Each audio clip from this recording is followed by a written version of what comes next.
Baada ya Baraza la Ardhi, Nyumba na Maendeleo ya Makazi Wilaya ya Moshi kutoa uamuzi wa mgogoro wa ardhi uliopo kati ya ndugu Edward Chua na bwana Evarist Mushi ya kwamba nyumba ya Evarist ibomolewe ili kumpisha Edward katika eneo hilo, na baadaye Mahakama Kuu kutengua uamuzi huo kwa madai mgogoro huo ulisikilizwa upande mmoja na wote kutakiwa kurudi kwenye baraza hilo ili mgogoro huo usikilizwe upya, na hatimaye Edward kupinga uamuzi wa mahakama hiyo katika mahakama ya rufani. Kwa sasa Edward amepewa siku 60 kuwasilisha mwenendo na uamuzi uliotolewa na baraza hilo ambalo linatajwa lilihukumu mgogoro huo kwa kusikiliza upande mmoja. Hatua hii imefikiwa baada ya mahakama ya rufani iliyoketi Moshi na kutaka kusikiliza sababu za Edward kupinga uamuzi wa mahakama kuu na kukuta nyaraka hizo hazipo katika viambatanisho alivyowasilisha mbele ya mahakama hiyo. Hii ni Gadi TV, jina langu ni Aisa Msuya. Tulikuwa na kesi ya watu 9 na tukamwajiri wakili Edward Peter Chua. Huyu Edward Peter Chua baada ya kuona kwamba kesi hii imefikia mwisho, akanigeuka akanifungulia kesi ya uongo mahakama ya baraza kwamba sehemu ya shamba langu ni lake, ambayo ilikuwa sehemu ya hiyo kesi. Sehemu ya hiyo kesi. Lakini nilipotaka kwenda sikupata summons yote. Sikupata summons kwenda mahakamani, na baadaye nikaletewa hukumu kwamba kesi imeamuru kwamba niondolewe kwenye eneo langu la eka 1.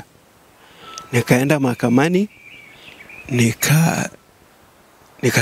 nikaomba nisikilizwe.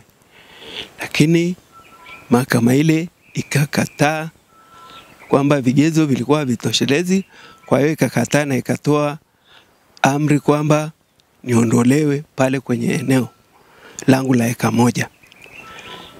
Matokeo yake huyu bwana Edward Peter Chua akaleta court brokers, wakaja wakavunja. Baada ya kuvunja, nikaenda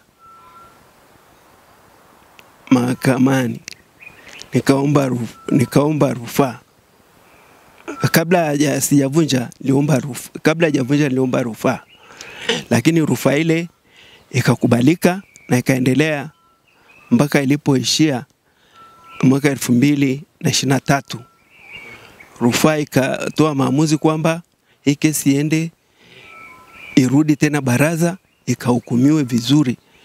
Kuna vipengele ambavyo haviko sawa. Basi badala ya kukubali kwamba kesi iende baraza, akafungua rufaa mahakama kuu ya rufani.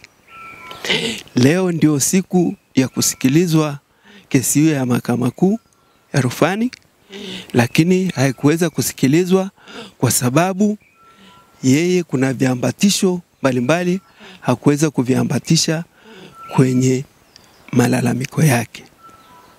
Hili jambo linakuwa zaidi ya miaka 4 sasa hivi. Nantesa, mimi sina makazi, sina nyumba imevunjwa, nimepata hasara, mali zangu zimeharibiwa.